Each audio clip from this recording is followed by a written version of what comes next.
In a world brimming with complexity, few creatures embody harmony like the honeybee. With tireless precision, she dances from bloom to bloom, each motion guided by millennia upon millennia of instinct, each act in service to the whole. And then there are the beekeepers, watchful stewards of this ancient symbiosis. Part agri-scientist, part poet, they move along their hives with the efficiency of Mo, Larry, and Curly, tending to the bees' needs as best they can comprehend, and with the infrequency of a waterfall in the Sahara, sometimes running off, flapping and flailing like a penguin on a hot sidewalk. This is their journey.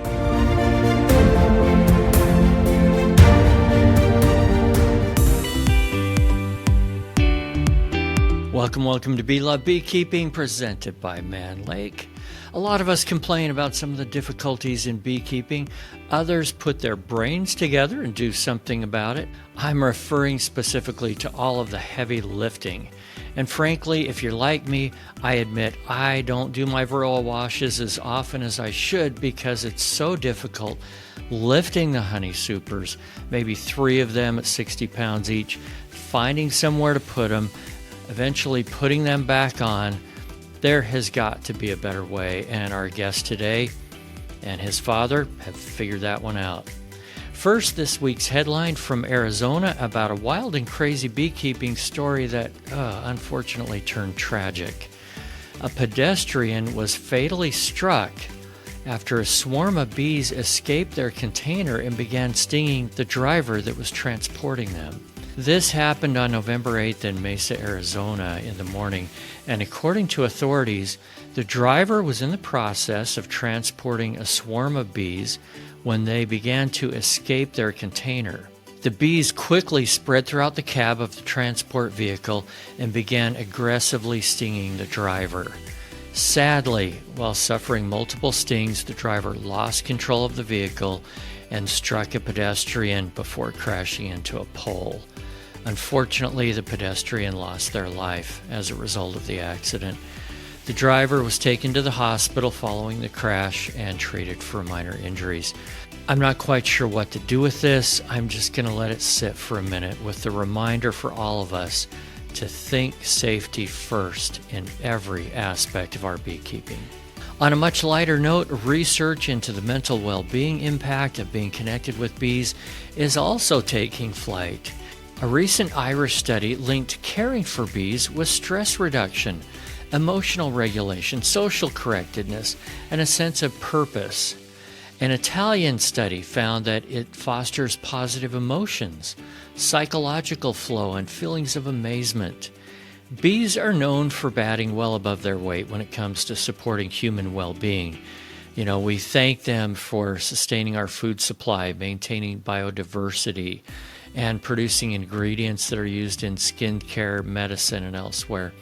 Now, it seems that they may also hold a key to our emotional wellness, as a growing number of people are discovering that caring for bees is a powerful way to nurture their inner calm. While specific beekeeping studies on mental health are still emerging, psychologist Tosh Balakis says the skills involved in caring for bees, such as attention restoration, gentle physical movement, and sensory grounding, align strongly with what's already known to work well for mental health. What makes it so fascinating is that it's a blend of science and soul, says Balakis. We know from environmental and occupational psychology that engaging in structured, purposeful outdoor activities can lower stress hormones and improve mood regulation. Time spent in nature, combined with caring for another living thing, boosts well-being. Now, for today's guest, we're heading down under to the east coast of Australia for a discussion with Cedar Anderson, co-founder of Flow Hive. Welcome to Be Love Beekeeping, everybody. And we're going a long ways. We're going clear down under to meet with Cedar Anderson today. Cedar, how are you? Thank you very much for having me, Eric, and I'm great. It's a beautiful sunny day here, good for beekeeping. Why don't you let everybody know where in Australia are you? So we're in Byron Bay, which is a little town on the east coast of Australia, and it's a subtropical region, which means the bees forage all year round, and sometimes in winter we get some really good honey flows too, depending on the weather. What kinds of things do they forage on? So in the wintertime, they'll be foraging on the paperbark, which the rains set off. And then in the springtime, you've got a whole lot of things flowering and you get really light honeys from the forest and also from the farmland with the macadamia trees. And then the rest of the year, we tend to get the darker honeys, and especially through the winter, you get honeys that are almost black. So we've got the range from almost black through to almost clear. It's pretty neat. It's cool. Well, most of us beekeepers, we tend to whine and complain about things like, oh man, that super weighs 80 pounds. I don't want to have to pick that thing up. Or extracting is such a big hassle. You and your father are people that just did something about it instead of complaining about it. Tell us who you are. Tell us what you guys have come up with. So I used to keep bees in the conventional way, selling honey to the local shops by the bucketful. And it was through that I went, hang on, this is a real pain. Harvesting in the conventional way, you know how it goes. You've got the extraction room, which was the shed I lived in. You've got a big sticky mess. You've got the centrifuge. You've got the sieving buckets, the decapping knives, the stainless steel benches, and a whole stack of sticky boxes, getting ants and wax moth and so on, right? A normal kind of conventional setup. I thought, hang on a second, isn't there a better way to do this? Can't we just tap the honey straight out of the hive? And that thought's what sparked a decade-long journey with my father and I inventing the Flow Hive. Now we simply, and I still get mesmerized by watching it. You turn the handle on the hive and the honey flows straight out, straight into your jars, bypassing that whole extracting room. So it's like your extraction room built right into your hive, if you like. It's kind of not necessarily apples for apples either, because a single flow hive box can take the place of multiple sticky boxes, if you like, because you can keep tapping the honey out and storing it in jars on the shelf instead of boxes on the hive to batch harvest. Well, that makes sense. So like a lot of us, we're really proud of showing our, gee, look at my hives with 5 supers on top. So they're 10 feet tall, which is completely impractical, and things like that. In some areas, how often do you call it tapping the hive? Yeah, we call it harvesting. I mean, the conventional term is robbing, but we tend to call it harvesting. And that sort of delineates between the robbing behavior of bees and humans in a way. So we call it harvesting the hive. Yeah, now a process of just walking out to the hives with your jars and ready to go. One of the things that we really didn't set out to invent, but has become an amazing kind of side benefit, is the way you can isolate different flavors from the single hive. Because if you imagine the bees are filling up the frames as they go from the center, slowly moving out, then you get a variety of honeys in each frame. And then you start harvesting a couple of those and they'll fill it with whatever's flowering right now. So you get this checkerboarding and these beautiful different flavors and colors coming out of a single hive, which I find fascinating. I mean, I really love honey. So to be able to taste those differences and isolate those differences is a real benefit. Well, I would guess, especially in a place like where you are, where you have different things flowering, different nectar flows, what, half a dozen or so different ones during the year? Yeah, I mean, there'd be hundreds of different flowers flowering, but there's a few key ones that really do go, and you can get more of a monofloral flavor. And one of them is the paperbark. Another one we get in the springtime is the Goya, or wild quince is a nicer name for it, but that's a really blow your taste buds off, really light colored honey. And the melaleuca, on the other hand, paperbark, is is a almost burnt toffee, darker honey. Well, and most of us, even though we have various flows, some of the things you mentioned earlier, it's such a hassle harvesting honey.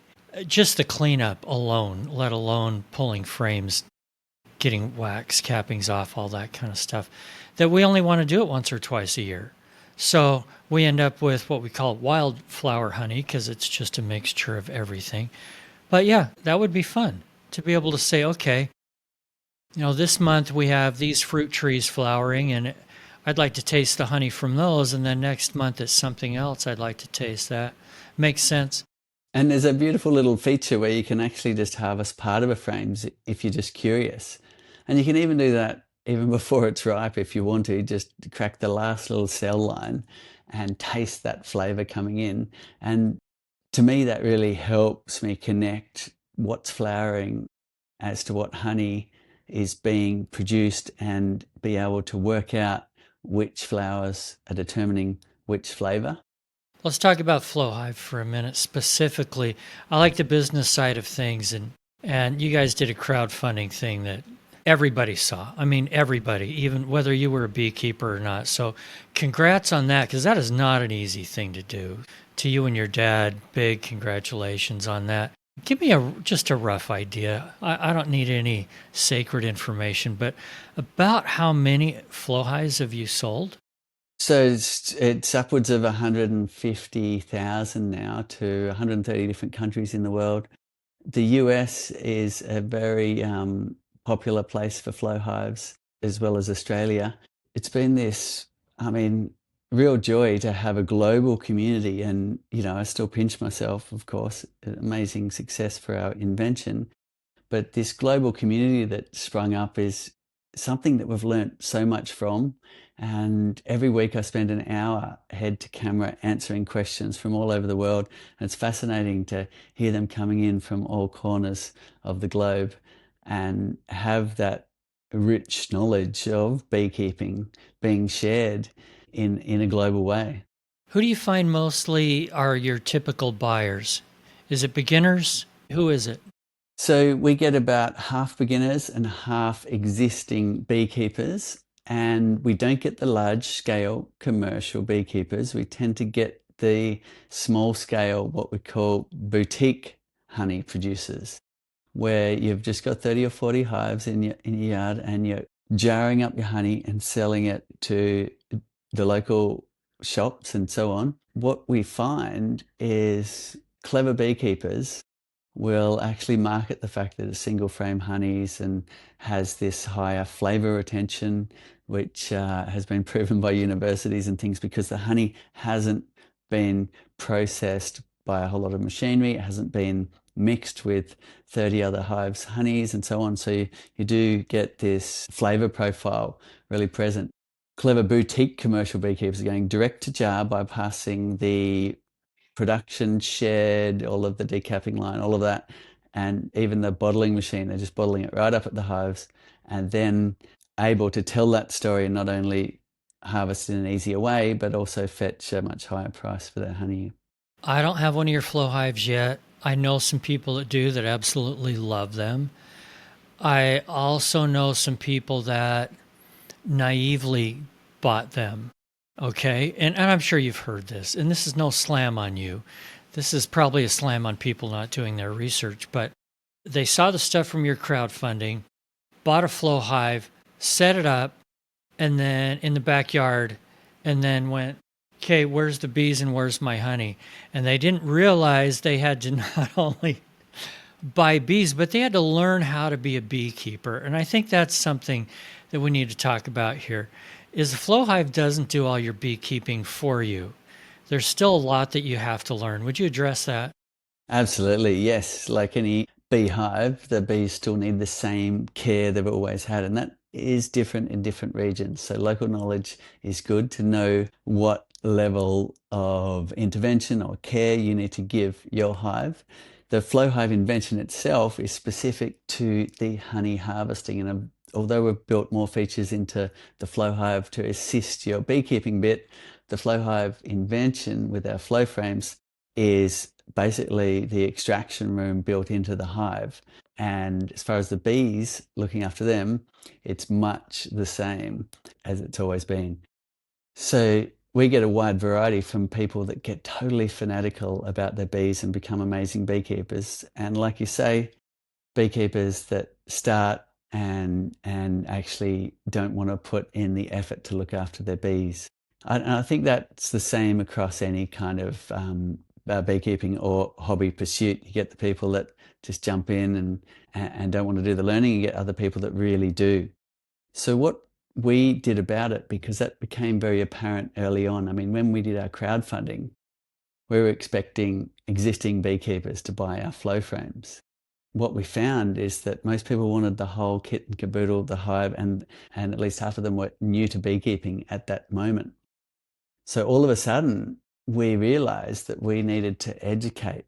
And out of the gate, we started creating lots of online training material to address the new beekeeper and what they needed to know and what they needed to learn.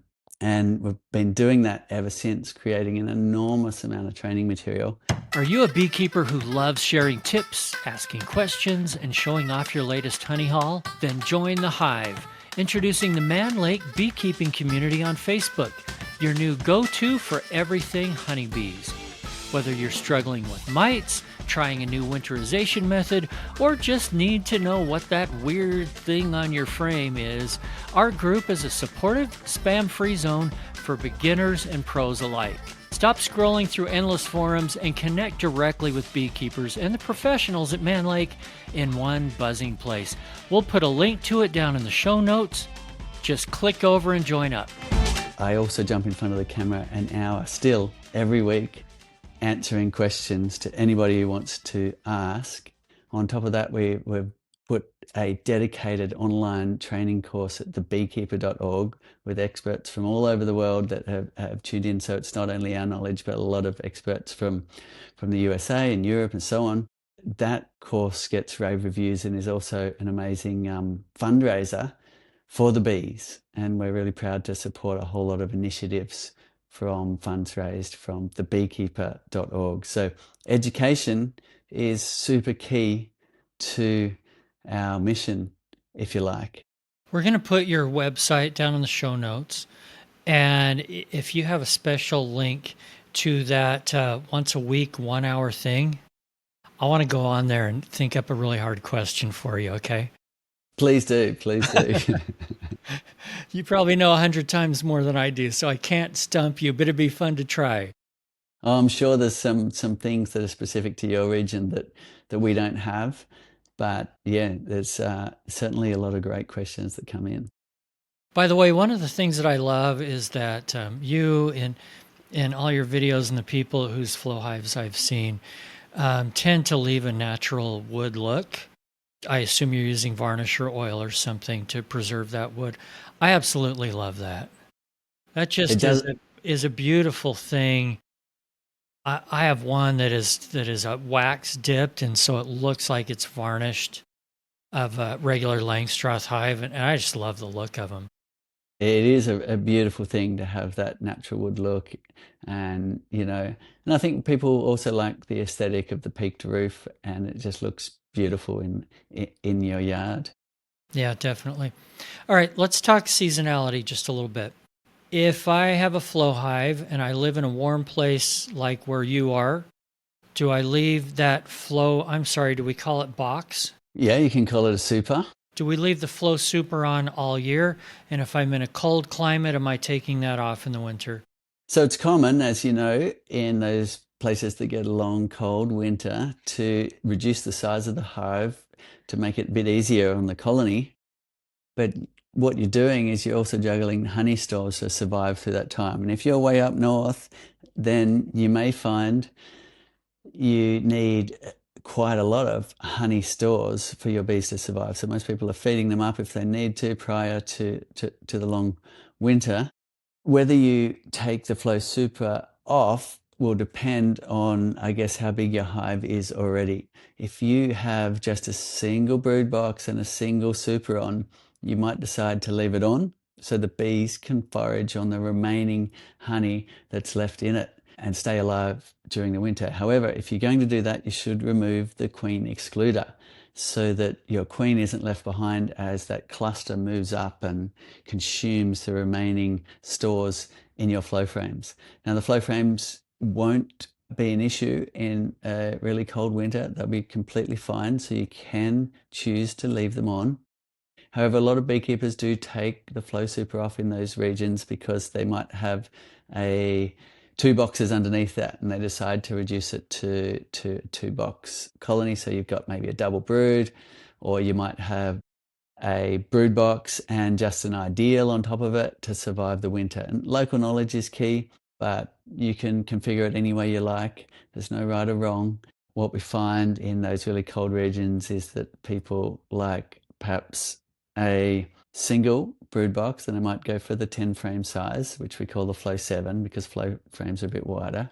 Then an ideal on top of that, and then perhaps a super on top of that. So the colder regions can use an ideal box as a honey barrier and therefore not need an excluder. Then you might decide to remove the flow super for winter and just leave them with the ideal and the brood. So that becomes a popular configuration in the colder areas as well. I think it'd be a good idea to get in touch with beekeepers in your area already using Flow Hives, see what's working for them, connect with that group. Totally makes sense. I was recently at Apomondia over in Copenhagen and happened to walk by your booth and saw your new Superlifter. And I went, oh God, that thing is pretty cool. Would you tell everybody what that is? I know it's a little bit hard to explain, so maybe just tell us what it does and we'll figure out how to get some video in. Yeah, so my father and I set our minds to solving the next big thing as we see it in beekeeping, and that's lifting the heavy boxes. No one likes it. It's a hard job. It's something that's prohibitive for going and looking after your colonies. You got to get into that bottom box. You got to lift potentially a number of supers off. And we thought, hang on, can't we just make something simple here? But it was surprisingly hard to come up with something simple, something that would fit in a bag and something that would be easily transferable from hive to hive. So we riddled away for years with drawer sliders, with things like, I don't know if you know the AZ hives that have the frames that pull out, Yeah. contraptions like that, ones that had the box below. The top ones would jack up and the box below would then slide out. All sorts of quite complex contraptions. And we thought, well, let's see if we can come up with a simple thing we can attach to the hives as they are. So that led us to where we ended up with something we walk up to the hive with, and in 10 seconds you can have the hive open like a box, if you like, with the top box, or there might be two supers on top laden with honey, and you can then easily tip them over and begin beekeeping. And the contraption itself that we call a superlifter is also a stand for those boxes. And there's one behind me here you can see. Now I might have to pull the headphones out for a second. This is the superlifter. So it fits in a little bag like that and folds up into a very neat little thing that you can just move from hive to hive. Now I can just walk up to my hive, and the only modification you need to make to a flow hive or a conventional Langstroth hive is these stronger low point screws, if you like. And what that does is allow you to then connect on your lifter like this, just by folding the upper arms onto the low point screws. Then you can lift this like it's a handle, if you like, and roll it around. So I still haven't really bent down, but what I've got there is now a hive that's ready to open like a box, right? And that saves an incredible amount of weight, and you're straight into your brood nest. And what people are really enjoying is that putting the box back on is often, you're waddling up with this big, heavy box, and you usually just have to drop it. There's no other way around it. And that's a bit of, it's hard to then get it in line. You've crushed a whole bunch of bees, but you've got this beautiful controlled method where the only place it's landing is here. So that's the only spot you need to sweep bees out of the way. And then if we come back to this side, you've got as slow as you like, gentle closure here where we can use a bee brush or some smoke to get the bees out of the way as we close it. And that just gives you this perfect landing, if you like. And then you're on to your next hive like that. So a couple other questions that I had. You mentioned you can use that with Langstroth or Flow Hive. Can we use it with 8 or 10 frame supers? Yes, absolutely. 8 or 10 frames. You can even mix up ideal boxes in the configuration as well. So, and we can use it with deeps, mediums, whatever we can come up with. Okay. Yes, you can. It's just about configuring your screw position, your load point screws in the right place for the lifter to then lift. And you can also, one added thing we have is for when you've got a really heavy few boxes on top, then we have some extension handles that clip on, which give you an even easier lift again. And if you've got a stack of hives, usually the propolis of the bees glue them together, but we also have some nice brass toggle latches to really hold those boxes together to make sure they don't come apart if you're then tipping them over. And one really common question we get, right, is how come the honey doesn't come out? And it's because we're tipping it in the plane of the frame. So if you like, the cells are just moving from facing this way where the bees are depositing honey, turning around that 90 degrees.